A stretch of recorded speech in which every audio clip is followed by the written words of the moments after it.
ថ្ងៃនេះខ្ញុំមាន tip មួយចំនួនសម្រាប់បងប្អូនដែលប្រើប្រាស់ម៉ាស៊ីន printer ដែលពួកគាត់តែងតែពិបាកបំផុតគឺក្នុងការផ្លាស់ប្ដូរទឹកថ្នាំថ្ងៃនេះខ្ញុំមានម៉ាស៊ីន printer Brother L5900DW មួយសម្រាប់បង្ហាញបងប្អូនពីការដោះដូរទឹកថ្នាំព្រោះដោយសារការដោះដូរទឹកថ្នាំនេះគឺបើសិនមកបងប្អូនអត់ចេះទេអាចនឹងមានបញ្ហាទៅដល់ម៉ាស៊ីនថ្ងៃនេះខ្ញុំសូមបង្ហាញបងប្អូននៅការដោះទឹកថ្នាំអញ្ចឹងមុនដំបូងគឺយើងមានកន្លែងនេះសម្រាប់ក្នុងការដែលយើងអាចចុចនៅពេលដែលយើងចុចមកគឺវានឹងបង្ហាញតាក់ទងជាមួយនឹងឡតទឹកថ្នាំអញ្ចឹងនៅពេលដែលយើងទាញមកគឺយើងទាញទាំងទឹកថ្នាំទាំងត្រាំវាមកតែម្ដងអញ្ចឹងនៅពេលដែលយើងចង់ដោះដូរទឹកថ្នាំយើងត្រូវចុចកន្លឹះពណ៌បៃតងនេះក្នុងការដែលឲ្យទឹកថ្នាំវាខ្ជាក់ចេញសិនបាទអញ្ចឹងនេះ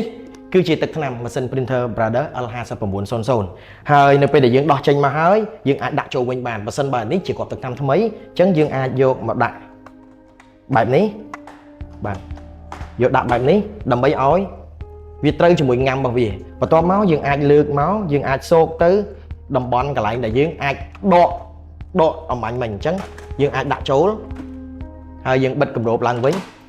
នោះជាការស្រេចបើសិនបើបងប្អូនពេញចិត្តនៅវីដេអូនេះបងប្អូនអាចធ្វើការ like share និងទទួលបានវីដេអូថ្មីៗបន្តទៀតសូមអរគុណ